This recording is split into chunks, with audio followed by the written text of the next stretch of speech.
आज हम लोगों का टॉपिक है moment of inertia.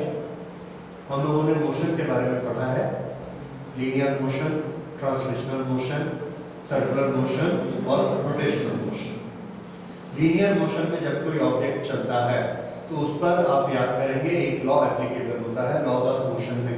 First law, what does it say? The object at rest will remain at rest and if it is in motion it will remain in motion. इसका ये मतलब है, this is known as law of inertia. What does that mean? किसी भी object में अपने आप में उसके अंदर ये एबिलिटी नहीं होती कि वो अपने कंडीशन ऑफ मोशन को चेंज कर ले, कंडीशन ऑफ मोशन को चेंज करे। यानी if it is at rest that is a condition of motion, उस कंडीशन ऑफ मोशन को वो अपने आप चेंज नहीं कर सकता। दूसरा, अगर वो मूव कर रहा है, उसके पास वेलोसिटी है, तो मूव करते करते वो अपनी पोजीशन को, मोशन को चेंज नहीं कर सकता। चेंज मतलब क्या? चलती हुई चीज को रोक लेना, चलती हुई चीज को टर्न कर देना, ये दोनों काम वो अपने आप नहीं कर सकता। ये जो उसकी कैरेक्टरिस्टिक है, इसको हम क्या कहते हैं? इनर्शिया। ये चीज अभी तक हम लोगों ने लीनियर मोशन में पढ़ी थी और उसको हम समझ भी चुके हैं अच्छे से। अब इसी चीज को हम एंगुलर मोशन में या रोटेशनल मोशन में पढ़ते हैं। एंगुलर मोशन, ये शब्द भी आप याद रखेंगे।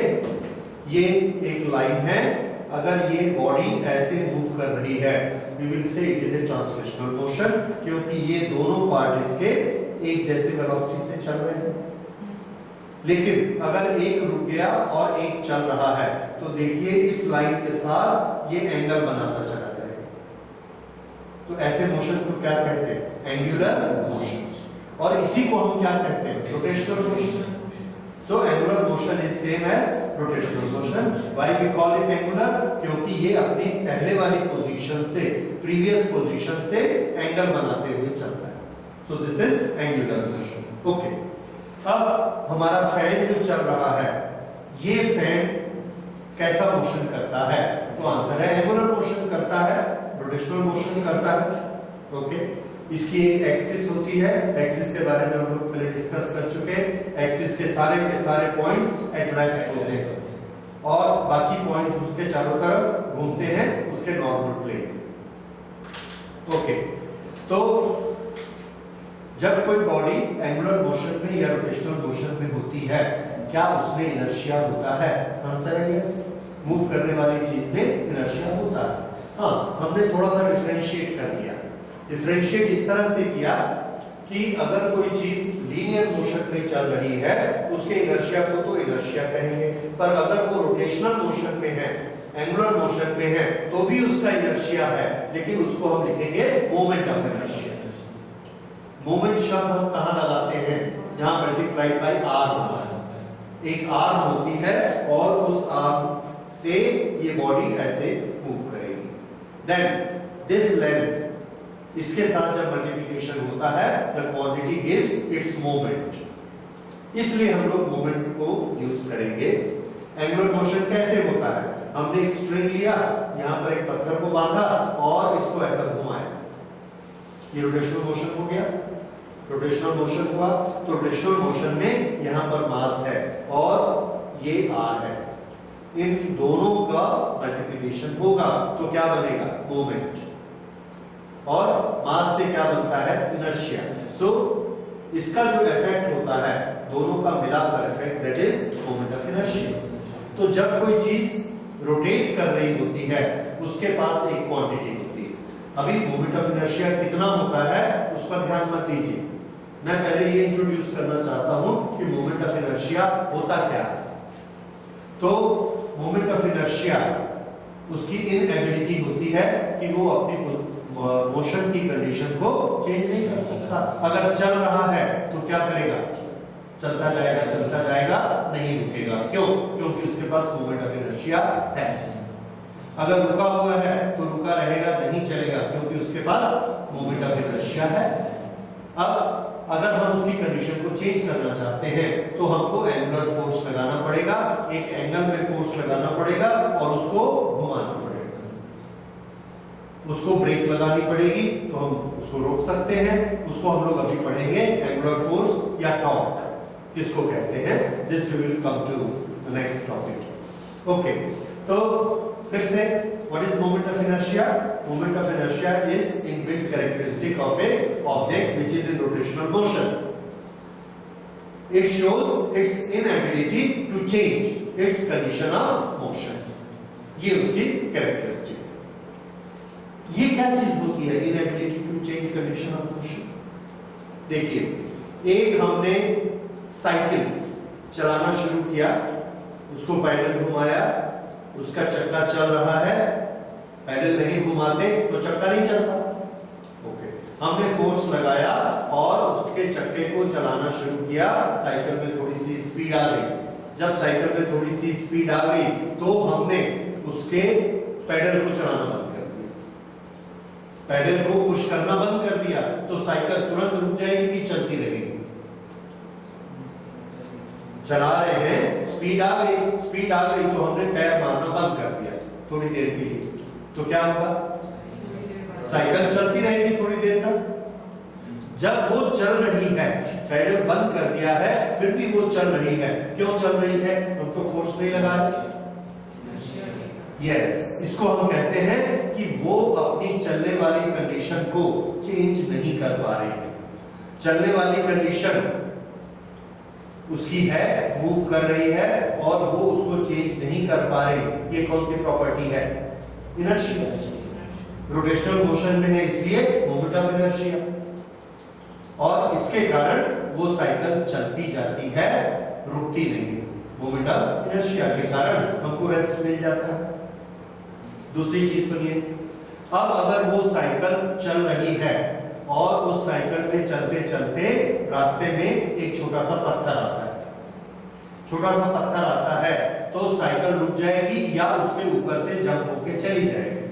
तो आंसर है कि साइकिल उसके ऊपर से जंप होगी और चली जाएगी। वो पत्थर एक छोटा सा पत्थर है, इतना सा, और ये यहां से साइकिल का व्हील जो इसके साथ ऐसा चला आता है घूमते हुए, रोल करते हुए, ये आएगा और इसके ऊपर से चला जाएगा, नहीं रुकेगा। क्यों नहीं रुकेगा? क्योंकि इसके पास मोमेंट ऑफ इनर्शिया है।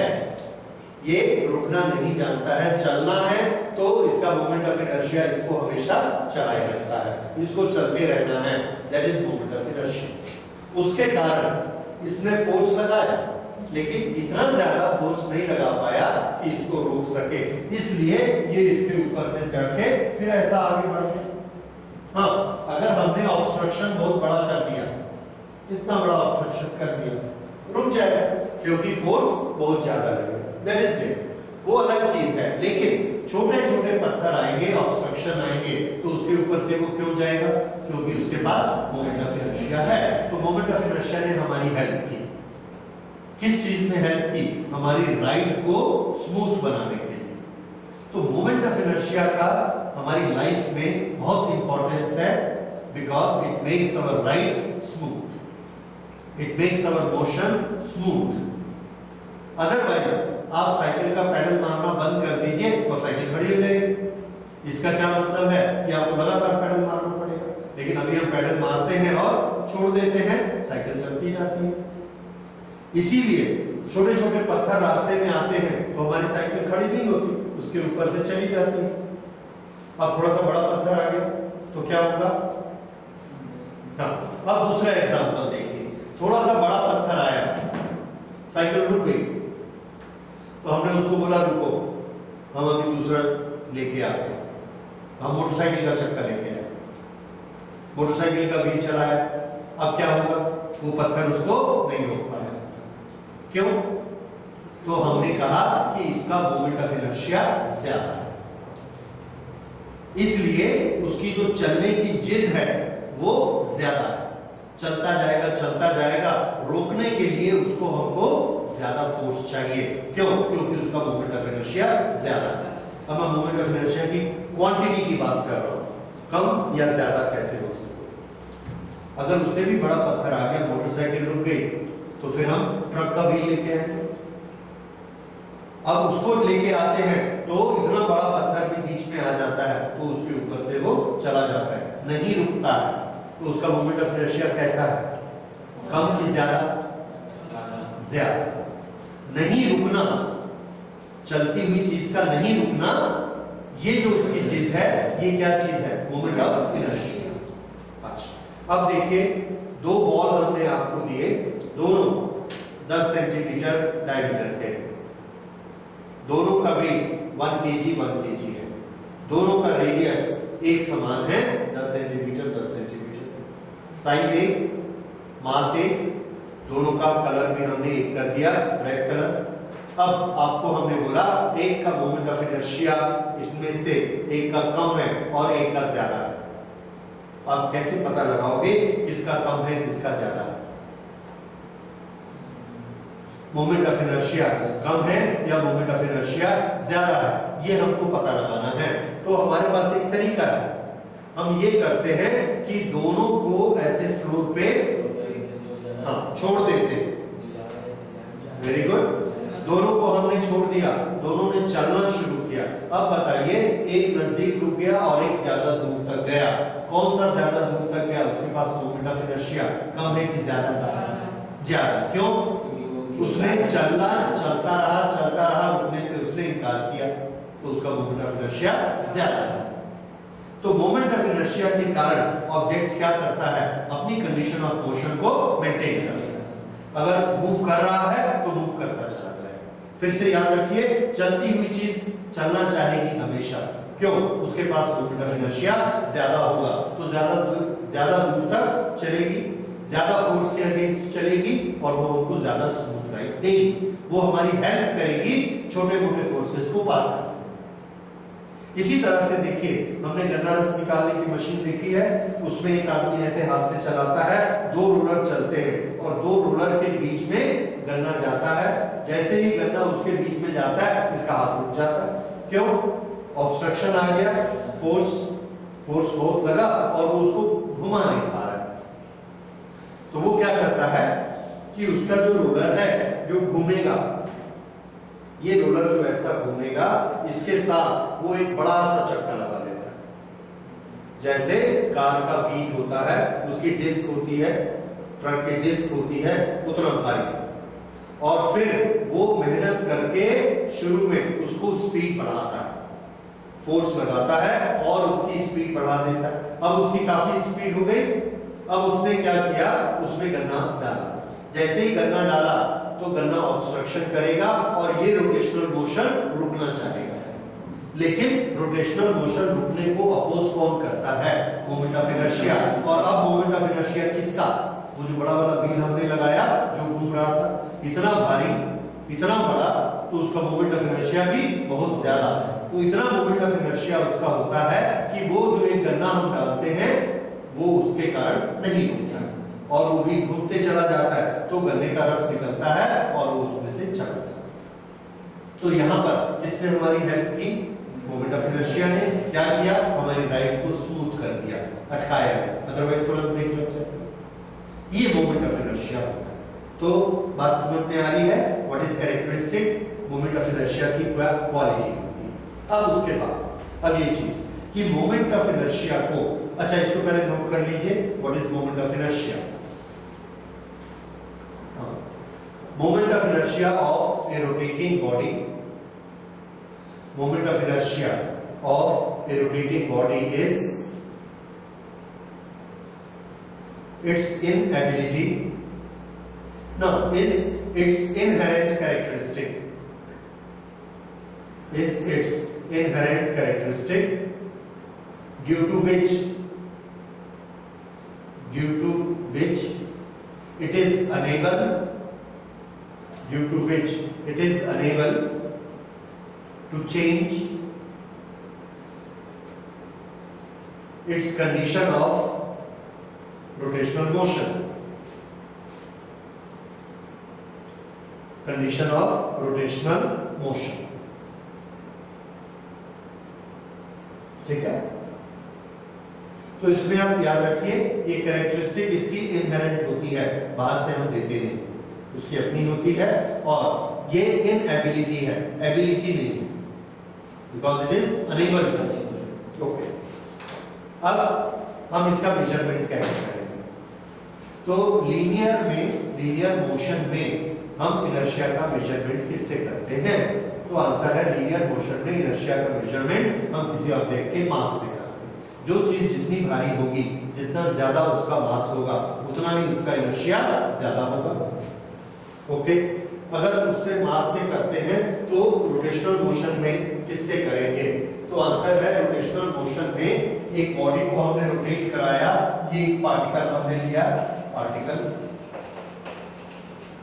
जिसका मास m है, इसको हम एंगुलर मोशन देते हैं, रोटेशनल मोशन। रोटेशनल मोशन में एक पॉइंट हमेशा क्या होता है? स्टेशनरी, जो नहीं चलता है, जिसको हम सेंटर कहते हैं। ये सेंटर है, ये स्ट्रिंग है और यहां पर मास m लगा है और इसको हमने ऐसे घुमाया। इस तरह से हम इसका सर्कुलर मोशन बना रहे हैं, तो ये सिस्टम ऐसे मूव कर रहा है, तो इसका मोमेंट ऑफ इनर्शिया, इसके लिए हमने सिंबल बनाया I, इसका मोमेंट ऑफ इनर्शिया होगा mr², ये है r। तो मोमेंट ऑफ इनर्शिया का मेजरमेंट, मोमेंट ऑफ इनर्शिया किसका? पार्टिकल का, पूरे सिस्टम का नहीं। So for one particle moment of inertia is mr²। Okay, अब अगर एक पार्टिकल नहीं है, एक से ज्यादा पार्टिकल्स है, तो क्या होगा? तो आंसर है कि अगर एक से ज्यादा पार्टिकल है तो हमारे पास तीन क्वांटिटी है, I, m और r। तो इन तीनों में से हमने ऑपरेट करना है कि m को हम ऐड कर सकते हैं, r को ऑपरेट कर सकते हैं, I को ऑपरेट कर सकते हैं। तो इसमें हमने सिस्टम बनाया, देखा, ट्रायल किया और चेक किया कि जब हम ज्यादा पार्टिकल्स का एक सिस्टम लेंगे तो जो चीज आपस में ऐड की जाएगी वो मास आपस में ऐड नहीं किया जाएगा, r आपस में ऐड नहीं किया जाएगा। हर पार्टिकल का अपना अपना मोमेंट ऑफ इनर्शिया होगा और पूरे सिस्टम का मोमेंट ऑफ इनर्शिया सबके सम के बराबर होगा, सबके सम के बराबर। यानी moment of inertia of system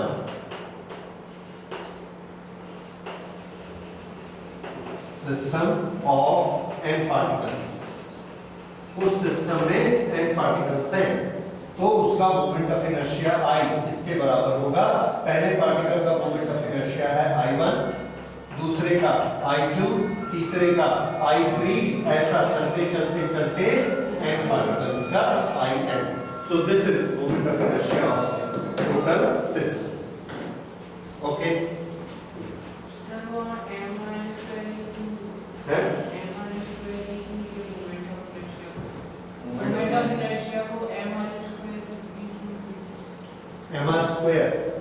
mr² लेंगे। देखिए mr² क्यों लिए हैं? ओके, ये हमने उसको ट्रायल करके देखा। ये जो हम रोल करते हैं मोमेंट ऑफ इनर्शिया आता है, फिर मोमेंट ऑफ इनर्शिया की और डेरिवेशंस हम निकाली, एंगुलर मोमेंटम में उसको यूज किया, टॉर्क में उसको यूज किया, सब तरह के रोटेशनल मोशन में यूज किया और हमने ये देखा कि अगर हम उसका रेडियस डबल करते हैं तो मोमेंट ऑफ इनर्शिया डबल नहीं होता, 4 टाइम्स होता है। 2 गुना करेंगे तो 4 टाइम्स। अगर हमने ये धागे की लंबाई, स्ट्रिंग की लंबाई 3 टाइम्स कर दी तो मोमेंट ऑफ इनर्शिया काउंट करने का हमारे पास तरीका है। हमने उससे मोमेंट ऑफ इनर्शिया काउंट करके देखा, 9 टाइम्स इंक्रीज हो गए। इसका मतलब r को अगर 2 गुना करते हैं तो मोमेंट ऑफ इनर्शिया 4 गुना बढ़ता है, लेकिन r को 3 टाइम्स करेंगे तो मोमेंट ऑफ इनर्शिया 9 टाइम्स बढ़ता है। तो बताइए I और r इसका प्रोपोर्शन क्या है? पावर 1, पावर 2, पावर 3, क्या? पावर 2। क्योंकि हम क्या देख रहे हैं, 2 गुना करने से इसको डबल किया तो ये 4 हो गया, इसको 3 किया तो ये 9 हो गया, इसको 4 किया तो ये 16 हो गया। मतलब r के स्क्वायर के साथ इसका प्रोपोर्शन, समझ आया? इसलिए हमने यहाँ पे स्क्वायर रखा, सिंपल। अच्छा, मास को देखा, मास को डबल किया, इनर्शिया डबल हो गया, 4 टाइम्स नहीं होगी। ये करके देखा और उससे हमने फॉर्मूला बना दिया। ओके, अब ये एक सिस्टम ऑफ पार्टिकल्स है। सिस्टम ऑफ पार्टिकल में क्या होता है, मोर देन 1 पार्टिकल्स आते हैं। ये एक एक्सिस है और ये जो बॉडी है ये एक सिस्टम है। इस सिस्टम को हम पूरा इसके चारों तरफ घुमा रहे हैं। ये इसका रेडियस है। अगर ये एक्सिस है तो इसके 90 डिग्री बनाते हुए ये इसका प्लेन ऑफ रोटेशन बनेगा, ऐसा बनेगा। ये बात समझ में आई? अगर ये एक्सिस है, ऐसी एक्सिस है, तो इसको ऐसा घूमना। ओके, इसका मास है m1, इसका रेडियस है r1, तो इसका मोमेंट ऑफ इनर्शिया I1 किसके बराबर हुआ, m1 r1 square, m1 r1 square. ये दूसरा पार्टिकल है, ये यहां पर अपना घूम रहा है ऐसे। पूरी बॉडी को हम ऐसे घुमा रहे हैं। अगर हम पूरी बॉडी को ऐसे घुमा रहे हैं तो ये पार्टिकल एक इस प्लेन में घूम रहा है, तो ये पार्टिकल भी इसी प्लेन में घूम रहा है, ये पार्टिकल भी इसी प्लेन में घूम रहा है। सर्कल सबके एक दूसरे के पैरेलल बनेंगे, कुछ ऊपर बनेंगे, इसके नीचे बनेंगे, इसके बीच में बनेंगे, लेकिन सभी सर्कल कैसे, जैसे कि एक के ऊपर एक डिस्क रखी हुई, जो हम डिस्क देखते हैं सीडी, वो एक, उसके ऊपर दूसरी, उसके ऊपर तीसरी। ये वाला पार्टिकल पहली डिस्क में घूम रहा है, ये ऊपर वाली डिस्क में घूम रहा है। ये शर्त है किसकी, एक्सिस की। तो एक्सिस के हर एक एक्सिस का हर पॉइंट, हर सर्कल का एक सेंटर है और वो पूरा मिला के एक्सिस बनती है। तो ये पहला वाला है, इसका I1 किसके बराबर है, m1 r1 स्क्वायर। ये दूसरा पार्टिकल है, इसका रेडियस r2 है, तो इसका मोमेंट ऑफ इनर्शिया कितना हुआ, m2 r2 स्क्वायर, और इस तरह से mn rn स्क्वायर। ये हो गया और ये बना टोटल I। तो ये I किसका है, सिस्टम ऑफ पार्टिकल्स। अब इसको इतना लंबा एक्सप्रेशन लिखने की बजाय हमने इसका एक छोटा एक्सप्रेशन लिखने का तरीका बनाया। वो हमारा तरीका ये है कि इसको हमने सिग्मा के फॉर्म में लिखा, sigma m r square, sigma m r square. m हमको कहां से कहां तक लेने हैं, 1 से लेके n तक लेने हैं, तो हमने यहां पे लिखा I और यहां लिख दिया I 1 से लेके I n, और इसको भी I कर दिया। जब ये 1 है तो ये 1 है, ये 2 है तो ये 2 है, 3 है तो 3 है। ये हमारा लिखने का तरीका बना किसका, moment of inertia of A system. इस तरह से लिख के हम इसको याद करते हैं, पर कैलकुलेशन ऐसे करते हैं। यानी हर पार्टिकल का हम क्या निकालेंगे, मोमेंट ऑफ इनर्शिया, और फिर सबको आपस में ऐड कर देंगे। मोमेंट ऑफ इनर्शिया को I1 I2 को, तो पूरी बॉडी का मोमेंट ऑफ इनर्शिया निकल जाएगा। अच्छा, अब मोमेंट ऑफ इनर्शिया एक बड़ी इंपॉर्टेंट क्वांटिटी पर डिपेंड करता है, और वो क्वांटिटी है एक्सिस। एक्सिस पर moment of inertia, okay, axis पर किस तरह से डिपेंड करता है, देखिए ये हमारे पास एक बुक है, इसका हमने मोमेंट ऑफ इनर्शिया निकालना है। तो यहां पर मैंने एक्सिस बनाई, तो ये बुक कैसी घूमेगी। एक ये बड़ी इंपॉर्टेंट चीज है रोटेशनल मोशन में, कि आप सबकी अंडरस्टैंडिंग, इमेजिनेशन इतनी बन जानी चाहिए कि अगर आपको हम बताएं कि एक्सिस कैसी है, शब्दों में बताएं, तो आपके दिमाग में उसकी पिक्चर आ जानी चाहिए कि बॉडी रोटेट कैसे कर रही है। अब इसके लिए मैंने आपको बोला कि ये लाइन इसकी एक्सिस है, तो बताइए ये बॉडी कैसे घूम रही है, ये इसकी एक्सिस है, ऐसे स्ट्रेट।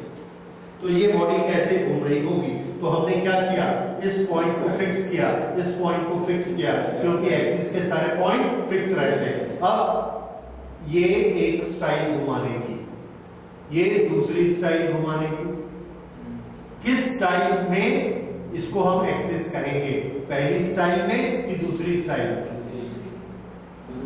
वेरी गुड, दूसरी स्टाइल में, क्योंकि इसको तो चलना नहीं चाहिए, तो ये एक्सिस है, ये स्टाइल, ये अब इस एक्सिस के अलाउंग घूम रही है, इस एक्सिस के अबाउट घूम रही है। ओके, अब ये एक लाइन खींची, इसको एक्सिस बनाओ, तो हमने इसको पकड़ लिया, ये एक्सिस है इसकी, तो अब ये कैसा घूमेगा, पंखे जैसे, इस तरह। इसलिए जब भी आपको एक्सिस दी जाए तो इमेजिनेशन में आपको चीज को घुमाना आना चाहिए, ये बहुत जरूरी है। दूसरा, इस एक्सिस को शब्द देने आने चाहिए, words, how will you explain this axis. तो ये एक चीज आपको सीखनी है। पहले हम ये देखते हैं कि एक्सिस से कैसे फर्क पड़ता है। जब हम इसको इस एक्सिस पर ऐसे घुमा रहे हैं तो ये वाला मास यहां से 4 सेंटीमीटर डिस्टेंस पर है, 4, तो इसके लिए r की वैल्यू 4 4 4 4 4, एक्सिस से ये सब 4 पर है, ये समझ में आता है।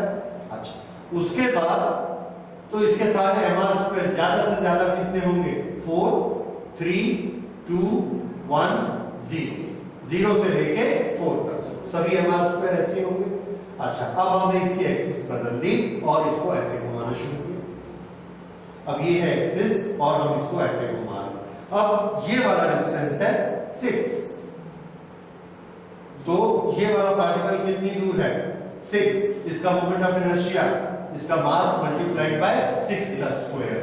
जबकि हमने ऐसा किया था तो कोई भी पार्टिकल 6 का स्क्वायर नहीं था, अब इसमें 6 का स्क्वायर मिला, तो इसका मोमेंट ऑफ इनर्शिया उस वाले सैंपल से ज्यादा हो गया, क्योंकि कुछ पार्टिकल 6 डिस्टेंस पर है, तो मोमेंट ऑफ इनर्शिया ज्यादा हो गया। ये बात समझ में आई। अब हमने इसको ऐसा घुमाना शुरू किया। जब हम इसको ऐसा घुमाते हैं तो हम देखते हैं ये पार्टिकल का डिस्टेंस, ये 4 था, ये 6 था, ये मान लीजिए 8 हो गया, 7 हो गया, ये तो ये दोनों से भी ज्यादा है, इसलिए इसका मोमेंट ऑफ इनर्शिया और ज्यादा होगा। ठीक है, इस तरह से हम ये देखते हैं कि एक्सिस के कारण ये एक्सिस एक्सिस एक्सिस एक्सिस हमने चेंज किए, मोमेंट ऑफ इनर्शिया चेंज हो गया, तो एक्सिस के कारण मोमेंट ऑफ इनर्शिया चेंज होता है, राइट। तो इस बात को नोट करिए, the moment of inertia depends upon the moment of inertia depends upon position and orientation, position and orientation of axis of rotation, position and orientation of axis of rotation। ठीक है, okay, ये आपने case देख लिए। अच्छा, अब अगली चीज हम लेते हैं, थोड़ा सा इसको हम प्रैक्टिस करते हैं कि आप एक्सिस को किस तरह से एक्सप्रेस करेंगे। ये हमारे पास एक प्लेन है, या हमारे पास कुछ मान लीजिए डिस्क हैं, सीरीज,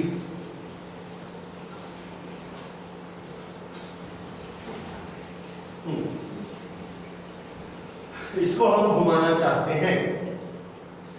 ओके, ये हमने लिया और इसको घुमाया, तो इसकी एक्सिस कहां, ये जो पेन है ये इसकी एक्सिस है, क्योंकि सब पॉइंट इसके चारों तरफ घूम रहे हैं और ये वाले नहीं घूम रहे, तो ये उसकी एक्सिस है। इस एक्सिस को हम कैसे एक्सप्लेन करेंगे, दो चीजें आपको बतानी है, पोजीशन और दूसरा orientation. Position passing through centre of mass, orientation normal to the disc, normal to the plane of disc. ये क्या चीज है, ओरिएंटेशन। फिर से देखिए, ओरिएंटेशन को लिखते पहले, इसको क्या बोलेंगे, normal to the disc, diameter of the disc, diameter of the disc, ये क्या है इसका ओरिएंटेशन। ये ये कैसी है? Tangential, tangential to the disc. ये कैसी है? Normal to the plane of disc, और पोजीशन कहां है? At circumference, at circumference. तो फिर से पोजीशन को देखिए, कहां पर है? At centre, at circumference. ये दो पोजीशन हो गई। ओरिएंटेशन को देखिए, normal to the plane, diameter to the plane, tangent to the, ठीक है। तो ये वाले शब्द जहां आएंगे आपको समझ जाना चाहिए। अभी आधी बात हुई है, आधी और देखिए। अगर मैं ये कहूंगा कि इसकी एक्सिस टेंजेंशियल है, टेंजेंशियल टू द प्लेन, तो इसका रोटेशन कैसा होगा उसके बारे में बताइए। ये टेंजेंशियल टू द प्लेन, तो ये बॉडी घूमेगी कैसे? ऐसे, ये समझ आया? अच्छा, अब मुझे बताइए कि अगर इसका axis normal to the plane at the circumference है, तो ये डिस्क कैसे घूमेगी? ये लीजिए, हाँ बताइए। एक्सिस को रखिए normal to the plane at the circumference, at the circumference, ये हाँ, तो घूमेगी कैसे? राइट, ठीक ठीक, बिल्कुल, ये ऐसा। अच्छा, फिर से अब आप मुझे बताइए, if the axis is tangential to the disc, तो रोटेशन कैसा होगा? ऐसा, पंखे जैसा, ठीक। तो हमने ये देखा, if it is tangential to the axis, तो इसका रोटेशन ऐसे होना चाहिए। If it is normal to the plane at the circumference, तो ये रोटेशन ऐसे है, क्योंकि इसके फिक्स और सब पॉइंट को इसी के चारों तरफ घूमना है, तो सिर्फ यही मोशन पॉसिबल है, दूसरा मोशन पॉसिबल नहीं है। और टेंजेंट बनाया तो ये मोशन पॉसिबल है, ठीक। तो अब हमने ये सीखा कि अच्छा, अब मुझे आप ये बताइए, अगर आपको ये शब्द समझ में आए रोटेशन के साथ, तो जब ये पंखा घूमेगा तो इसको डिस्क्राइब करिए, rotational motion with term to axis. Axis कैसी है? वेरी गुड, दो चीजें आपने बताई, पोजीशन कहां है? एट दी सेंटर, और ओरिएंटेशन क्या बताया? Normal to the plane of rotation. ये दो चीजें हमको एक्सिस को डिस्क्राइब करनी है। तो हम एक्सिस समझ जाएंगे, उसके बाद हमारी ट्रेनिंग क्या है कि एक्सिस के चारों तरफ घुमाना है, वो हमने इमेजिन करना है कि बॉडी कैसे घूमे। अब जब भी कोई बॉडी कहीं भी रोटेशनल मोशन कर रही होगी, उसको हमको एक्सिस के टर्म्स में बताया जाएगा, और हम लोग ये समझ जाएंगे कि उसका रोटेशन किस तरह से हो रहा है। ये हमारी इमेजिनेशन। तो किस पर डिपेंड करता है मोमेंट ऑफ इनर्शिया? एक्सिस की पोजीशन और ओरिएंटेशन, ठीक। और किस पर डिपेंड करता है? अगली चीज हमने ये आपने नोट कर लिया, नोट करिए। Moment of inertia depends upon, moment of inertia depends upon position and orientation of axis of rotation. लिख लिया? ओके। उसके बाद नेक्स्ट लिखिए, moment of inertia depends upon distribution of mass।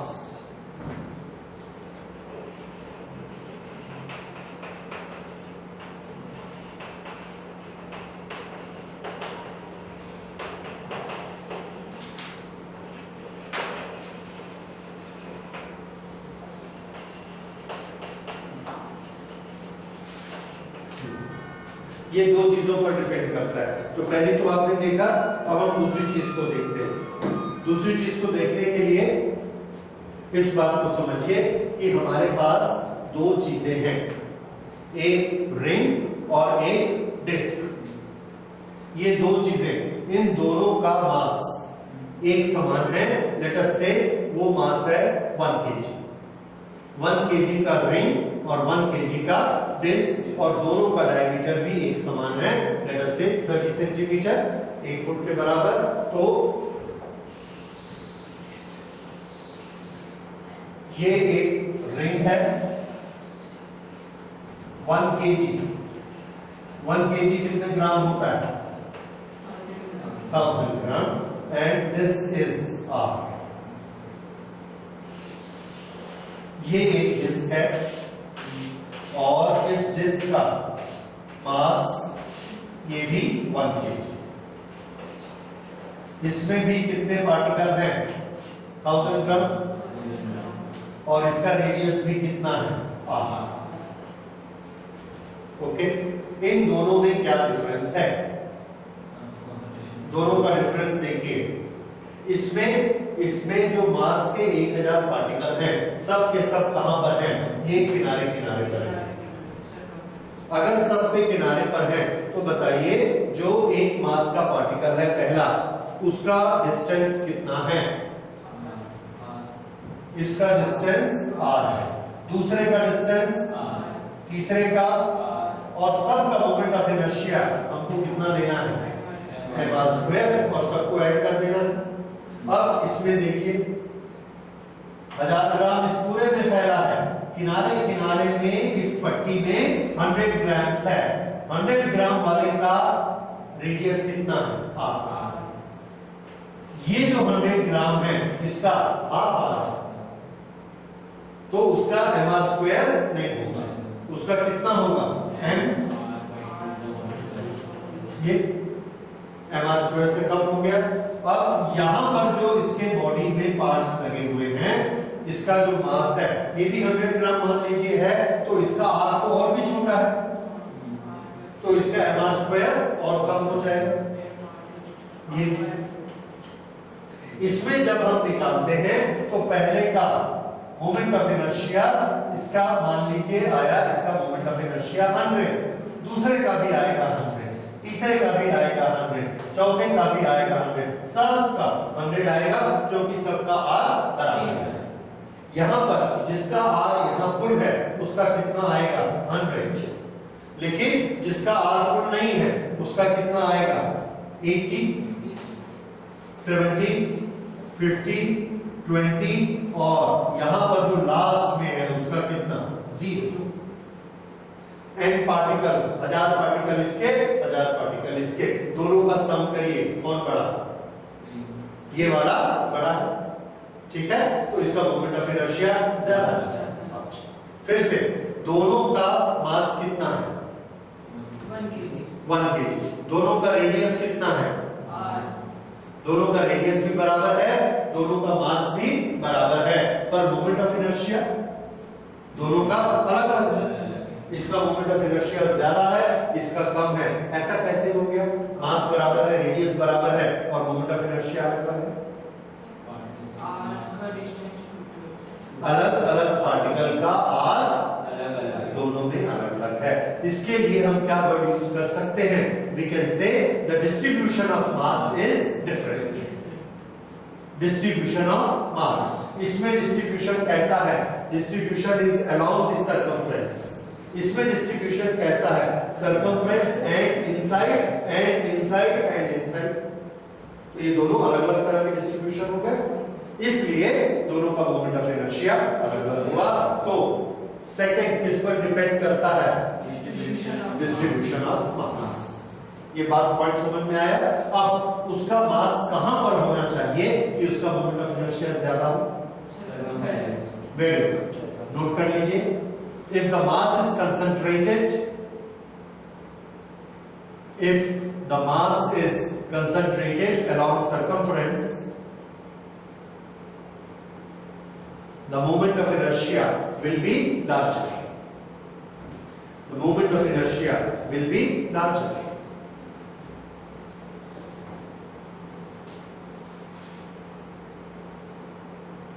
Okay. अब इस पर एग्जाम्पल देखिए। एग्जाम्पल इस तरह से हमको साइकिल बनानी है। हम चाहते हैं कि साइकिल पे हमारी राइड अच्छी रहे, स्मूथ चले, तो व्हील का क्या ज्यादा होना चाहिए? मोमेंट ऑफ इनर्शिया, ताकि उसका राइड स्मूथ रहे। अच्छा, मोमेंट ऑफ इनर्शिया के लिए अब हम साइकिल का वेट बहुत ज्यादा नहीं रख सकते क्योंकि चलाने में हमारा फोर्स ज्यादा लगेगा। तो हमने डिजाइन किया कि 1 kg का हम व्हील बनाएंगे, 1 kg, तो 1 kg लोहा हम लेकर आते हैं, 1 kg का व्हील बनाते हैं। हमारे पास दो ऑप्शन है, 1 kg का रिंग बनाइए, ये ऑप्शन, दूसरा ऑप्शन 1 kg की डिस्क बनाइए। तो क्या बनाना पसंद करेंगे? रिंग। क्यों? मोमेंट ऑफ इनर्शिया ज्यादा होगा, और अगर मोमेंट ऑफ इनर्शिया ज्यादा है तो उससे हमारी राइड अच्छी स्मूथ हो जाएगी, इसलिए हम उसका रिंग बनाना पसंद करेंगे। तो साइकिल में आप देखते हैं कि साइकिल का व्हील कैसा होता है, रिंग बना, डिस्क नहीं। तो उसका रीजन क्या है? मोमेंट ऑफ इनर्शिया ज्यादा। इसी तरह से फ्लाई व्हील जो बनते हैं, फ्लाई व्हील क्या, जो मैंने आपको गन्ना रस का एग्जांपल दिया था, वो एक इंजन है जो इंजन गन्ने को रस निकालने का काम करता है, दबाने का काम करता है। उस इंजन के साथ एक बड़ा सा चक्का घूम रहा है, उसका काम क्या है? इसको इनर्शिया देना, इनर्शिया ऑफ मोशन देना। ये वाली जो चीज है ये हर इंजन में यूज होती है, हमारी मोटरसाइकिल में, कार में, हर जगह यूज होती है, ताकि कोई भी चीज अटक के थक से रुक मत जाए। उसमें इतना इनर्शिया होना चाहिए कि छोटा मोटा दिक्कत आ जाए तो पार कर जाए। आपने भी देखा है कि अगर हमारी मोटरसाइकिल चल रही है और अचानक बुझ गई तो हम गियर में डाल के उसको रखे रहते हैं, तो इनर्शिया उसका इंजन पर फोर्स लगाता है और इंजन को चालू कर देता है। किसके कारण? मोमेंट ऑफ इनर्शिया से। ओके, तो इसमें मोमेंट ऑफ इनर्शिया हमको ज्यादा मिलता है, इसलिए हम साइकिल का व्हील कैसा बनाते हैं? रिंग की शेप में बनाते हैं। फ्लाई व्हील में भी हम क्या कोशिश करते हैं कि ज्यादा मास कहां रहे? सरकमफ्रेंस पे ज्यादा मास रहना चाहिए। तो ये आपका एक बड़ा कॉमन क्वेश्चन है एग्जामिनेशन में, that why do we keep most of the mass towards circumference in constructing the flywheel? तो आंसर है to increase moment of inertia with the same mass. ठीक है, तो अगर हमारा 10 kg स्टील यूज करके 10 kg किनारे किनारे रखेंगे और 10 kg पूरा भरेंगे तो किनारे रखने में मोमेंट ऑफ इनर्शिया ज्यादा मिलेगा। तो फिर हमको 10 की बजाय 15 kg का मशीन क्यों बनाएं? 10 kg की बनाएंगे ताकि हमारा पेट्रोल का कंजम्पशन कम हो। हम वेट कम से कम रखना चाहते हैं, मोमेंट ऑफ इनर्शिया ज्यादा से ज्यादा रखना चाहते हैं। ट्रेन के व्हील में भी, हर व्हील में आप ऐसे ही देखेंगे। ट्रेन के व्हील में देखिए किनारे किनारे पूरा लोहा भरा हुआ है, लेकिन बीच में छेद है। ये आपने कभी ध्यान दिया है कि अगर ऐसा व्हील है तो यहां से ये यहां पर छेद कर देते हैं, तो अब लोहा पूरा कहां लगा हुआ है? और यहां पे ये स्पोक जैसा काम हो गया, इसको पकड़ लेता। तो हम मास को कम करना चाहते हैं तो यहां का लोहा काट देते हैं। इतना लोहा इसलिए छोड़ते हैं, अदरवाइज जब इसके ऊपर वेट पड़ेगा तो ये ऐसे दब जाएगा। दबना भी नहीं चाहिए, उतनी स्ट्रेंथ उसमें होनी चाहिए कि दबे मत। अदरवाइज हम तो क्या चाहते हैं? पूरा का पूरा मास किनारे। ओके, ये मोमेंट ऑफ इनर्शिया हो गया। अब अगली चीज, तो अभी तक हमने देखा मोमेंट ऑफ इनर्शिया की डेफिनेशन क्या है और मोमेंट ऑफ इनर्शिया का मेजरमेंट क्या है। अब मोमेंट ऑफ इनर्शिया फिजिक्स की एक क्वांटिटी है। अगर ये फिजिक्स की एक क्वांटिटी है तो हमने बाकी चीजें भी इसमें स्टडी करनी है। किस तरह की बाकी चीजें स्टडी करनी है कि moment of inertia scalar quantity है या वेक्टर क्वांटिटी है। तो याद रखिए moment of inertia is a scalar quantity. Note करिए, moment of inertia is a scalar quantity.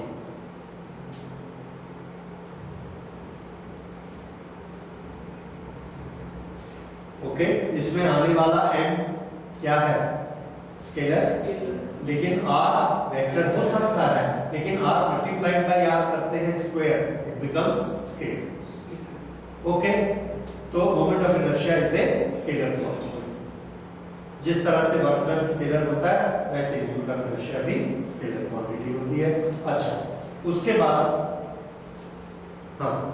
ये हो गया scalar vector. Next, what is the unit of moment of inertia? हाँ बिल्कुल ठीक। m के लिए kg, r स्क्वायर के लिए मीटर स्क्वायर। तो नोट करिए unit of moment of inertia kg metre square. ठीक है, ओके। इसके बाद इसकी डायमेंशंस बताइए। ml2 2t t0। ओके, ये हो गया। अब next moment of inertia of different shapes. ये अब इसमें प्रैक्टिकल में हम लोग आते हैं कि एक रिंग का मोमेंट ऑफ इनर्शिया कितना होता है, एक डिस्क का कितना होता है। किसी भी बॉडी का जो बॉडी रोटेट करती है हम उसके बारे में क्या क्या इंफॉर्मेशन लाते हैं। तो हमारे पास उस बॉडी का मास होता है m, दूसरा हमारे पास उस बॉडी का डायमीटर होता है, रेडियस होता है। तो क्या हम उससे मोमेंट ऑफ इनर्शिया निकाल सकते हैं? आंसर है थोड़ा सा डिफिकल्ट है। क्यों डिफिकल्ट है? क्योंकि हमको उसका मास डिस्ट्रीब्यूशन नहीं मालूम, और जब तक हमको उसका मास डिस्ट्रीब्यूशन नहीं मालूम होगा हम उसका मोमेंट ऑफ इनर्शिया नहीं निकाल सकते। अगर हमको ये मालूम है कि उसके हर पार्टिकल में डिस्टेंस बराबर है, r डिस्टेंस है हर पार्टिकल का, तो हमारे लिए मोमेंट ऑफ इनर्शिया निकालना बड़ा आसान है। कैसे? mr² फॉर्मूला होता है, उससे निकाल लेंगे। तो ये r है। ओके, तो अलग अलग बॉडी का मोमेंट ऑफ इनर्शिया जब हम निकालते हैं तो उसके लिए हम अलग उसके ज्योमेट्री जो है, ज्योमेट्री के हिसाब से उसको अलग अलग चेंज करते हैं। अच्छा देखिए किस तरह से चेंज करते हैं। ये रिंग है, डिस्क है, दोनों में अंतर है। दूसरा, अगर इसकी एक्सिस ऐसे होगी और इसकी एक्सिस होगी, या इसकी एक्सिस ऐसे होगी तो भी अंतर आ जाएगा। इसलिए हम लोग अलग अलग शेप के मोमेंट ऑफ इनर्शिया अलग अलग मेथड से कैलकुलेट करते हैं। ये मेथड्स पहले क्लास 11 के सिलेबस में थे, अभी नहीं। अभी आपके सिलेबस में सिर्फ दिया है कि उसका रिजल्ट क्या है। जैसे एक रिंग का मोमेंट ऑफ इनर्शिया कितना होता है, तो इस रिंग में इसका इस पार्टिकल का मोमेंट ऑफ इनर्शिया कितना है, mr²। इस पार्टिकल का दूसरा mr², तीसरा mr², चौथा mr²। ऐसे अगर इसमें n पार्टिकल हैं तो ये कितना हो गया total moment of inertia, mr² plus mr²। ऐसे कर करके इसमें n पार्टिकल हैं तो ये कहां तक जाएगा, m n r n²। इस सब में हमने r² को कॉमन निकाला, अंदर क्या बचा, n plus n plus n plus n। ये क्या हो गया टोटल मास। टोटल मास के लिए हमने कैपिटल M लिखा और ये रहा r²। तो अब ये I किसका आ गया, सिस्टम। ये I किसका था, पार्टिकल है। तो ये I पार्टिकल का, ये दूसरे पार्टिकल का, ये तीसरे पार्टिकल का, लेकिन रिंग में हर पार्टिकल का डिस्टेंस रेडियस के बराबर होता है। इसलिए सब के साथ r कैसा लगा, सेम। इस r² को हमने निकाला तो अंदर प्लस किसका होगा, पहले का मास, दूसरे का मास, तीसरे का मास, सब मिलाकर क्या हो गया टोटल बॉडी का मास। टोटल बॉडी का मास हमने क्या लिखा, कैपिटल है mr²। ये फॉर्मूला किसका बन गया, moment of inertia of a ring. Axis कहां है,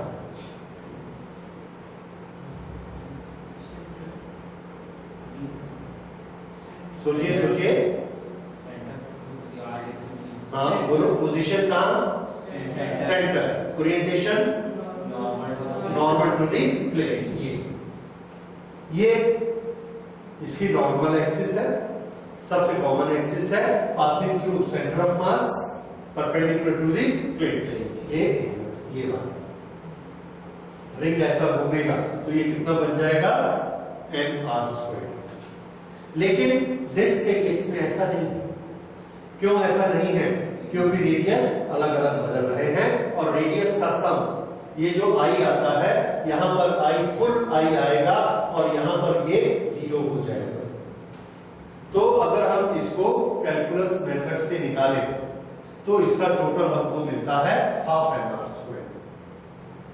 इसका कितना मिला था?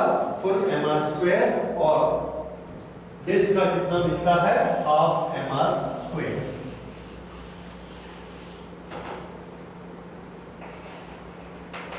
रिंग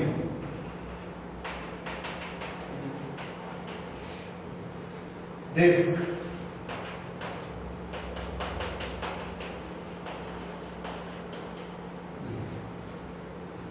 इसी तरह से अगर अलग अलग शेप्स होंगी तो सबका मोमेंट ऑफ इनर्शिया अलग अलग होगा। ये आर क्या है? Geometrical radius. इस आर पॉइंट पे पूरा मास नहीं घूम रहा है, ये याद रखिए, पूरा मास नहीं घूम रहा।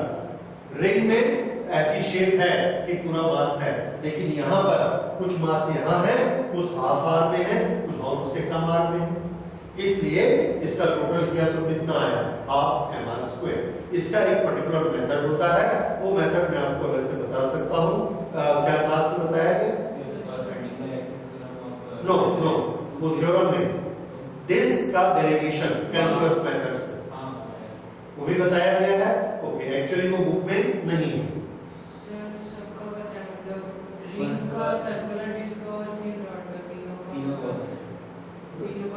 रिंग का तो ये आपने देखा बड़ा सिंपल होता है।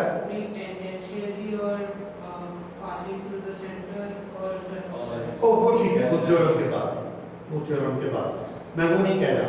एक डिस्क का कैसे निकालते हैं कैलकुलस मेथड से, वो करवाया गया अलग अलग रिंग बनाकर।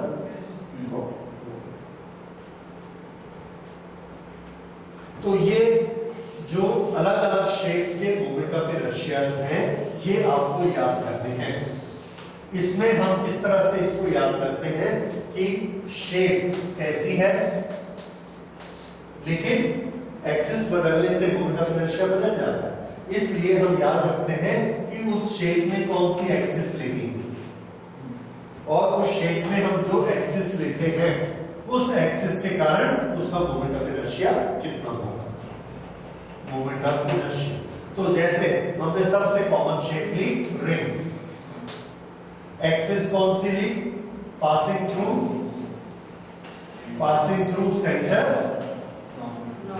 नॉर्मल टू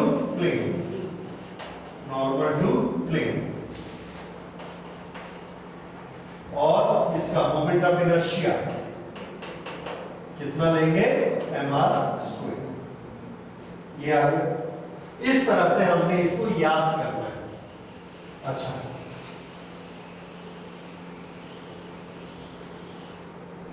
रिंग के बाद हमने लिया डिस्क,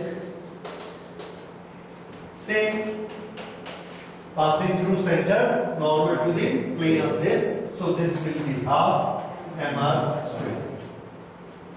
ये इसका मोमेंट ऑफ इनर्शिया। ये चीज आपको याद होनी चाहिए, ये चार्ट पक्का याद होना चाहिए, क्योंकि इसके बिना आप रोटेशनल मोशन नहीं कर सकते। और ये आपके अलग अलग बुक में सब अलग अलग जगह दिया गया है, तो इसके आप याद रखेंगे। ये आपका पेज 165 एनसीईआरटी की बुक में, पेज 165 में 7.10 थ्योरम, उसमें ये दिया गया है। ठीक है, तो इसको आप पूरा याद करेंगे। अगर हम एक्सिस बदलते हैं तो मोमेंट ऑफ इनर्शिया कितना हो जाता है, उसको याद करेंगे। ठीक, तो ये पूरा चार्ट आपको याद रहना चाहिए। इसमें कौन सी दो क्वांटिटी हम डील करते हैं? Mass of the body and geometrical radius of the body. ठीक है, geometrical radius of the body, इन दोनों से मोमेंट ऑफ इनर्शिया के फॉर्मूलाज बनते हैं। तो इससे हमने अलग अलग फॉर्मूला बनाए। ये डिस्क का फॉर्मूला बना। अगर हम एक सिलेंडर लेते हैं तो सिलेंडर भी बेसिकली एक डिस्क ही होता है। ये एक डिस्क है, इसके नीचे हमने एक डिस्क और रख दी, उसके नीचे एक डिस्क और रख दी, उसके नीचे एक डिस्क और रख दी। अल्टीमेटली ये क्या बन जाएगा? सिलेंडर। और जितनी डिस्क रखते जाते हैं उतना उसका मास प्लस प्लस प्लस होते चला जाता है। तो फॉर्मूले में कोई चेंज नहीं है, ऑटोमेटिकली इसमें m बढ़ जाएगा। इसलिए सिलेंडर का फॉर्मूला कौन सी एक्सिस, ये वाली एक्सिस। तो passing through centre, along the natural axis of the cylinder, ये क्या है, natural axis of the cylinder. तो इसके चारों तरफ जब सिलेंडर ऐसा घूमेगा ये, तो इसका मोमेंट ऑफ इनर्शिया का फॉर्मूला कितना होगा, हाफ mr स्क्वायर। ओके, अगर ये सिलेंडर अंदर से हॉलो है तो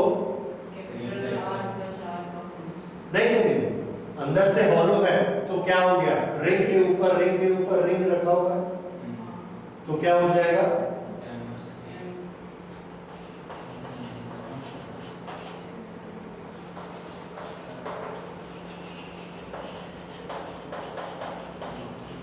सिलेंडर हॉल, ये एक रिंग का कितना होता है, mr स्क्वायर, ये दूसरा रिंग mr स्क्वायर, दोनों को जोड़ दिया 2mr स्क्वायर, लेकिन 2m क्या चीज है, टोटल मास। अगर हमने 10 रख दिए रिंग तो 10m हो गया, 10m को कैपिटल M मान लिया, फिर से क्या हुआ, mr स्क्वायर। इसलिए हॉलो सिलेंडर होगा तो उसका फॉर्मूला क्या हो जाएगा, mr स्क्वायर, और सॉलिड सिलेंडर होगा तो हाफ mr। अब हम अगली एक जो इंपॉर्टेंट शेप है वो लेते हैं स्फीयर। स्फीयर में सॉलिड स्फीयर हमने लिया,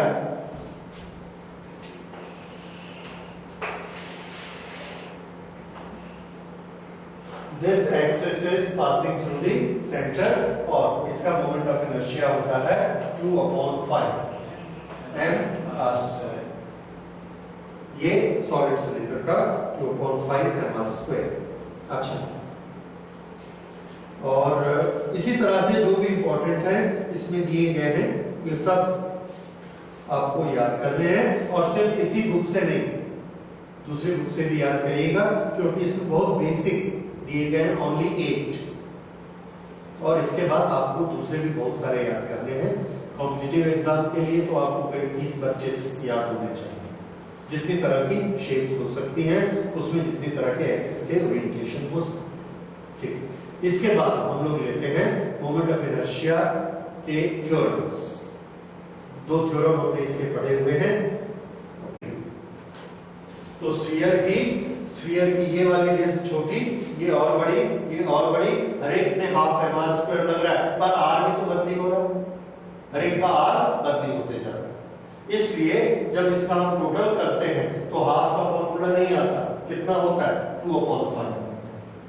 अगर ये सिलेंडर होता, ऐसा सिलेंडर होता, ये इस तरह से, तो ये कितना होता, हाफ mr स्क्वायर।